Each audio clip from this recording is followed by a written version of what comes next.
कहीं पे लिखा गया है कि सच और सूरज को ज्यादा देर तक नहीं छिपाया जा सकता। हमारी जिंदगी में ऐसे कई अवसर होते हैं जब हमें पूरा विश्वास होता है कि जो सामने वाला इंसान है ना, वो हमसे झूठ बोल रहा है, हमें बेवकूफ बना रहा है, लेकिन हम उस वक्त चाह के भी कुछ नहीं कर सकते, क्योंकि सामने वाला आपको कभी नहीं बताएगा कि आखिर सच क्या है। क्योंकि या तो सच उसको पता है या भैया ऊपर वाले को पता है, और वो सामने वाला इसी बात का फायदा उठाकर हमें गोल गोल घुमाता रहेगा। वो बंदा झूठ बोल सकता है, वो झूठी कसम भी खा सकता है, और किसी के सर पे हाथ रख के भी बोल देगा कि ये झूठ है। इसलिए ये सोचना कि सामने वाला बंदा कसम खा रहा है तो सच्चा है, बिल्कुल बचपना है। तो क्यों ना हम अपने अंदर एक खूबी डेवलप कर लें जिससे कुछ मिनटों के अंदर किसी से थोड़ी सी बात करके भी हम इतने काबिल बन पाए कि हम ये पता लगा सकें कि हमें सामने वाले इंसान पे ट्रस्ट करना चाहिए कि नहीं करना चाहिए। झूठ पकड़ना बहुत जरूरी है आज के समय में। आप अगर किसी कंपनी में इंटरव्यूअर हो तो कैंडिडेट का झूठ पकड़ सकते हो। आपका लाइफ पार्टनर आपसे कुछ बात छुपा रहा है, उसका झूठ पकड़ सकते हो। आप कोई बहुत बड़ी पैसों की डील करने गए हो तो सामने वाली पार्टी कितना ही आपको इंप्रेस करने के लिए बोले, आप उसका झूठ पकड़ सकते हो। मैं ऐसा मानता हूं कि झूठ पकड़ना जिंदगी का और आपकी पर्सनैलिटी का एक सबसे महत्वपूर्ण हिस्सा है, जिसको भैया अगर आप सीख गए ना, जी हां, ये सीखने वाली चीज है जो प्रैक्टिस से आती है। तो अगर आप इसको सीख गए तो जिंदगी में कभी धोखा नहीं खाओगे यार। चाहे खाना कम खाने को मिले, चाहे पैसा कम हो, चाहे प्यार हो या ना हो, उम्र जिंदगी में कम हो तो काम चला लेंगे, लेकिन जब जिंदगी में धोखा मिलता है ना तो इंसान की कमर टूट जाती है। और उस वक्त इंसान के दिल में सबसे पहले यही आता है कि यार काश ये सब मुझे पहले से पता होता। तो ये जो आपका स्टेटमेंट है ना कि काश ये सब मुझे पहले से पता होता, इसको 10 मिनट में हम चेंज करने वाले हैं इस स्टेटमेंट में कि ये तो मुझे पहले से ही पता था और मैं पहले से ही समझ गया था। तो भाइयों, आखिर किसी का झूठ बोलना कैसे पकड़े? इस वीडियो में मैं 5 बहुत ही तगड़े रामबाण तरीके एग्जाम्पल्स के साथ में आपके साथ शेयर करने वाला हूं। आपको समझाने की कोशिश करूंगा जिनको सुनने से ज्यादा आपको समझना जरूरी है। क्या जरूरी है? समझना ज्यादा जरूरी है। अब यहां से इस वीडियो का एक एक शब्द अपने दिलो दिमाग में बिठा लेना।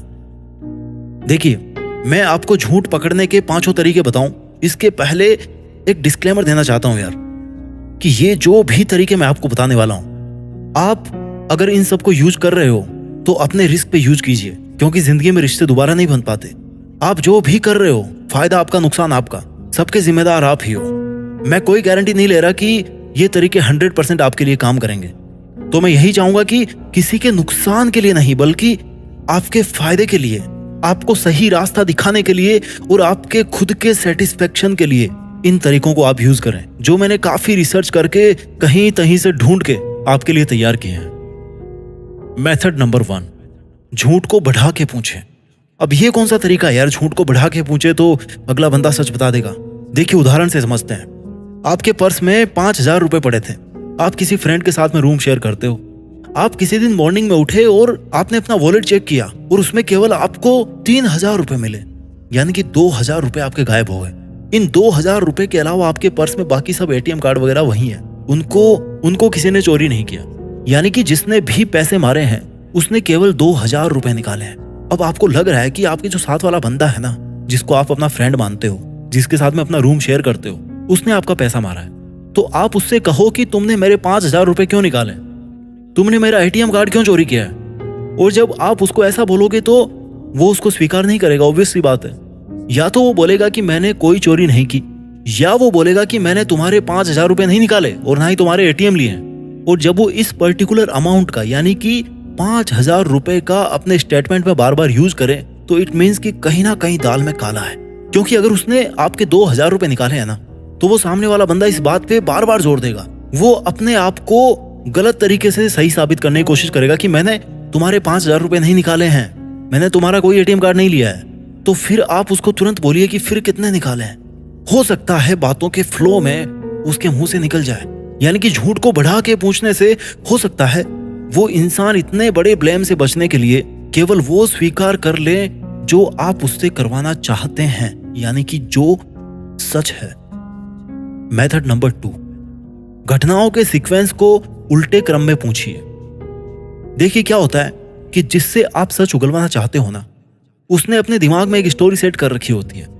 मतलब कि मैंने सबसे पहले ये किया, उसके बाद में ये किया, उसके बाद में मैं यहाँ गया, उसके बाद में वहां गया, उससे मिला, इसके बाद ये किया और उसके बाद फिर मैं वापस आ गया।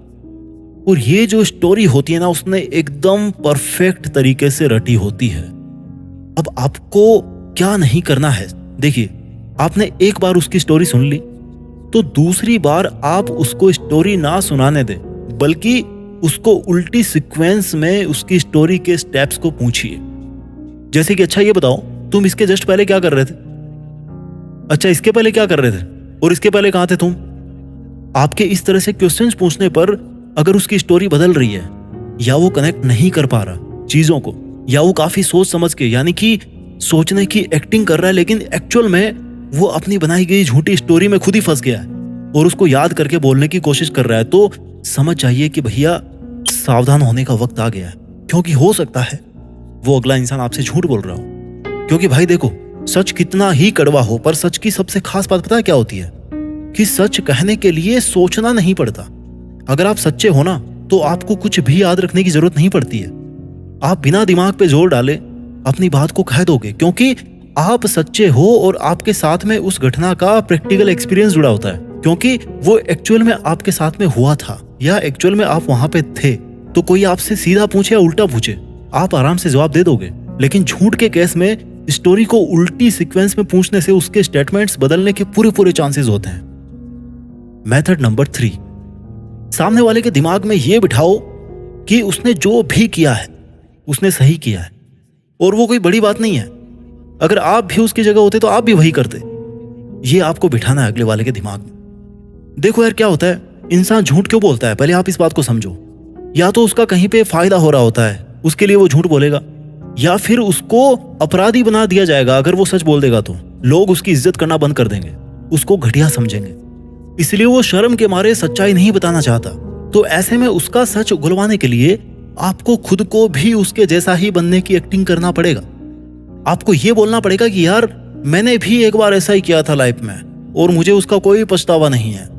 तो इससे वो झूठा इंसान ये सोचेगा कि यार इसके साथ भी ऐसा ही हो रखा है और इसको तो कोई पछतावा भी नहीं है, यानी कि जो गलती मैंने करी है वो तो बहुत छोटी सी है, मैं तो फालतू में डर रहा था कि मैंने इतनी बड़ी गलती कर दी।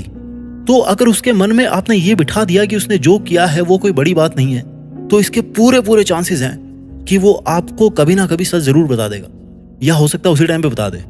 देखो चोर मौसेरे भाई होते हैं। अगर आपको सामने वाले बंदे से कनेक्ट होना है तो आपको भी ऐसा शो करना पड़ेगा कि आप भी बिल्कुल वैसे ही हो। और जब दोनों इंसान सेम होते हैं ना, तो उनके बीच में बॉन्डिंग बड़ी अच्छी होती है। मेथड नंबर 4, सामने वाले को ज्यादा से ज्यादा मौका दीजिए बोलने का और उसके वाक्य उसी को पूरा करने दीजिए। अब इसका मतलब क्या है कि सामने वाले को ज्यादा से ज्यादा मौका दो बोलने का और वो सच उगल देगा। देखिए, अगर आप सामने वाले को ज्यादा से ज्यादा मौका देंगे बोलने का, तो जरूरी नहीं कि वो सच बोल दे, लेकिन इस बात के चांसेस बढ़ जाएंगे कि वो जितना ज्यादा बोलेगा, जितना बार बार बोलेगा, उतने ही उसके स्टेटमेंट्स चेंज होने के चांसेस बढ़ जाते हैं। और हो सकता है वो कोई ऐसी बात बता दे जो उसने पहले कभी नहीं बताई हो, या पहले कुछ और बताया था और अब कुछ और बता रहा है। तो इसका मीनिंग यही निकलता है कि जरूर आगे भी इसके स्टेटमेंट चेंज होने के चांसेस हैं। तो यहाँ पर भी एक संभावना बनती है कि जो सामने वाला इंसान बोल रहा है ना, वो शायद झूठ हो। तो ऐसी कंडीशन में उसका विश्वास करना थोड़ा सा मुश्किल हो जाता है। जब भी आप सामने वाले से सवाल जवाब कर रहे हो ना, और जब वो आपका जवाब दे रहा है, तो आप चुपचाप बैठिए और उसके वाक्यों को आप पूरा मत कीजिए, उसको खुद को पूरा करने दीजिए अपने स्टेटमेंट्स को। जैसे मान लो कि अगला बंदा बोला कि उसके बाद, और फिर वो रुक गया, तो आप उसका सेंटेंस पूरा मत करो कि अच्छा उसके बाद तुम वहां पे गए थे। नो, वो भले ही कितना ही सोचे, उसको सोचने दो, उसको खुद को ही ज्यादा से ज्यादा बोलने का मौका दीजिए और उसके वाक्य उसी को पूरा करने दीजिए। अगर आप सामने वाले के सेंटेंसेस पूरा करने लग गए ना, तो उसके लिए तो भैया और भी आसान हो गया झूठ बोलना, स्टोरी बनाना। मेथड नंबर 5, सामने वाले बंदे का जल्दी जवाब देना और फिर मेन बात से मुकर जाना। मान लीजिए कहीं कुछ गड़बड़ हो गई और आपको किसी पे शक है और आपने तुरंत उसको पूछ डाला कि भैया तुमने तो कहीं ऐसा नहीं किया, और वो तुरंत आपको जवाब दे देता कि नहीं नहीं मैंने तो ऐसा नहीं किया, मैंने तो ये पर्टिकुलर काम नहीं किया है। यानी कि आपने तो सिर्फ उसको ये बताया कि कुछ गड़बड़ी तो नहीं की उसने, और उसने आपको डिटेल में बता दिया पहले कि यार मैंने तो ऐसा नहीं किया है। ये मान लो सामने वाला बंदा एकदम झपाक से जवाब दे रहा है ना, तो कुछ ना कुछ गड़बड़ है। वो ऐसे जवाब दे रहा है जैसे मान लो उसने अच्छी तरह से सब कुछ रटा हुआ है, और जब आप मेन बात को, मुख्य बात पे जब आप आएंगे, उसको आप उससे स्वीकार करवाना चाहेंगे, तो वो ऐसे बिहेव करेगा जैसे कुछ हुआ ही नहीं हो, या वो हर चीज को बड़े अच्छे से एक्सप्लेन करेगा। लेकिन जब आप उससे मेन बात पूछने पे आओगे ना, तो उसको वो एक झटके में खत्म कर देगा कि नहीं ऐसा कुछ नहीं है। मतलब कि जो झूठ बोलते हैं ना, वो बोलते बहुत ज्यादा है लेकिन बताते कुछ नहीं। आलतू फालतू की चीजों को बहुत ज्यादा डिटेल में समझाएंगे ताकि सामने वाले को ये एहसास हो कि वो उनके साथ में कोऑपरेट कर रहे हैं। लेकिन मेन बात पे जब भी आएंगे ना, वहां से जंप मार देंगे। उनका बॉडी लैंग्वेज बदलने लगेगा और उनके शरीर का हाव भाव बदलने लगेगा, उनकी आवाज बदलने लगेगी। या हो सकता है आपको धमकी दे डाले कि अगर इसके आगे तुमने एक भी सवाल पूछा ना तो मैं ये कर दूंगा या वो कर दूंगी। यानी कि उससे आप सब कुछ पूछिए लेकिन वो सवाल मत पूछिए बस। तो इससे भी संभावना बढ़ जाती है कि हो सकता है सामने वाले ने वो काम किया हो, वो गलती की हो जिसको वो बताना नहीं चाहता, या उसके बारे में वो कोई बात नहीं करना चाहता। मैं जल्दी से इन 5 तरीकों को आपके लिए रिवाइज कर देता हूं और उसके बाद में इस वीडियो के कंक्लूजन पे आएंगे, जो कि मैं मानता हूं कि आपको जानना बहुत जरूरी है अगर आपने इतना वीडियो देख लिया है तो। मेथड नंबर 1, झूठ को बढ़ा के पूछें। मेथड नंबर 2, घटनाओं के सीक्वेंस को उल्टे क्रम में पूछिए। मेथड नंबर 3, सामने वाले के दिमाग में यह बिठाइए कि उसने जो भी किया है बिल्कुल सही किया है और वो कोई बड़ी बात नहीं है, आप भी अगर होते तो आप भी वैसा ही करते हैं। मेथड नंबर 4, सामने वाले को ज्यादा से ज्यादा मौका दीजिए बोलने का और अपने वाक्यों को पूरा करने का। मेथड नंबर 5, सामने वाले बंदे का जल्दी जल्दी जवाब देना और फिर मेन बात से मुकर जाना। अब करते हैं सबसे जरूरी बात, जो कि मैं मानता हूं आपको जानना बहुत जरूरी है। देखिए, गलती करने वाला गलत होता है, इसमें कोई डाउट नहीं है, पर यह हर इंसान का हक है कि उसको अपनी गलती सुधारने का एक मौका जरूर मिलना चाहिए। क्योंकि एक गलती की वजह से आप किसी को गलत जज नहीं कर सकते। बेशक कीजिए, मैं नहीं बोलता, आपका हक है, आपके विचार है, लेकिन कई बार गलती से गलती हो जाती है।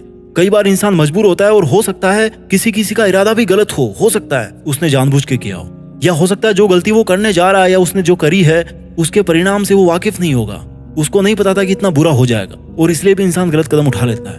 अब देखिए, अगर कोई इंसान गलती करता है ना, तो उस इंसान पर विश्वास करना थोड़ा मुश्किल हो जाता है, आई नो, पर सुधार प्रकृति का नियम है और हर इंसान का हक भी है कि वो सुधार करे। उसे एक मौका दीजिए सुधरने का।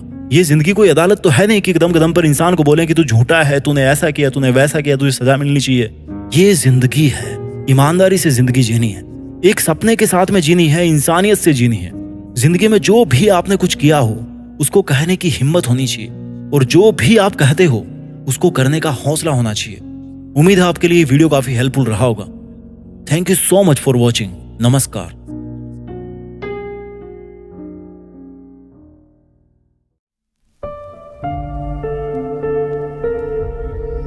जीत फिक्स।